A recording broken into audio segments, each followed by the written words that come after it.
All right, here we go again. It's been a little while since I've posted anything new, and I was itching to do something, but things have been pretty crazy for the last several months. I've actually been in a big move transition that all happened pretty quick with my work. I'm currently in my, well, it's not fully underground laboratory, my half underground laboratory, and wanted to get back to doing some brewing. I'm not all the way moved in yet, but it was time. As any brewer knows, some things are more important than others. Well, to help me along, a buddy of mine today asked me if I wanted some watermelons, and I'm like, sure, man, I can take on some watermelons. And well, he gave me 11 stinking watermelons, man.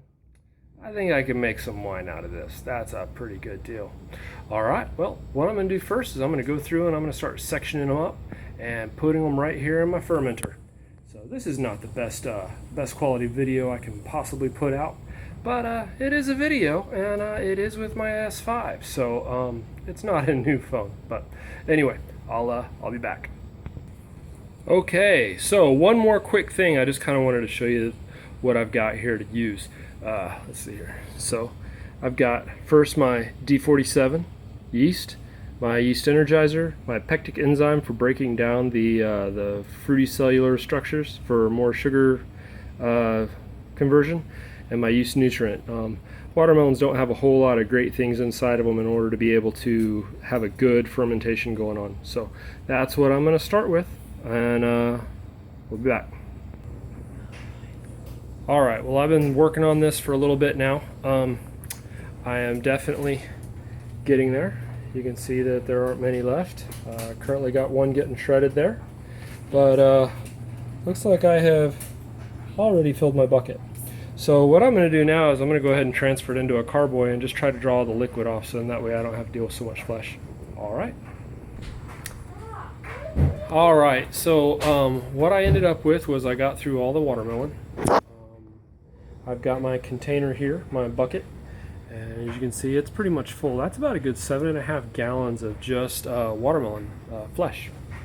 I was not able to use all of it. My kids hacked into 2 of them and everything, and I did end up with about 2.5 gallons of just juice. So what I'm going to do is I'm actually going to do 2 different fermentations. I'm going to do one on the juice and one on the flesh itself. So what I'll do is once that's done fermenting, the flesh is done fermenting, I'm going to drain the wine off that and then add it to the pure juice. So am I going to sulfite this?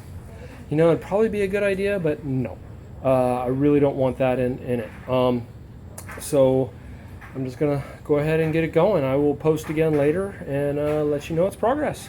All right, well, so what I'm actually, I guess before I totally get off, so I've got some yeast energizer. That's going to help kick off the yeast, all right? It's going to get it going. It's got some good nitrogens and whatnot in it. Some pectic enzyme. So what that does is it breaks down the pectin. The pectin is basically the cellulose that's there, keeping the sugars and stuff inside the cells of the fruit. So it'll help break that down, allow more of the sugars to come out and be usable. Then we got some yeast nutrient. Same story, man. Just trying to make sure I give these little yeasties enough to get going. I got some D47 Loveland. That should run me between 12 and 15% ABV. I'm going to check my hydrometer readings here in a few minutes and see how that does. I may or may not include that on this go, but outside of that, it's not going to look any different. What I'll do is once I get it all done, I'll let you know. I'm probably going to add about a 1/4 teaspoon of the energizer and probably about a 1/2 teaspoon of the nutrient to each of these, and then I'll airlock them and whatnot. I'll show you the finished product here momentarily.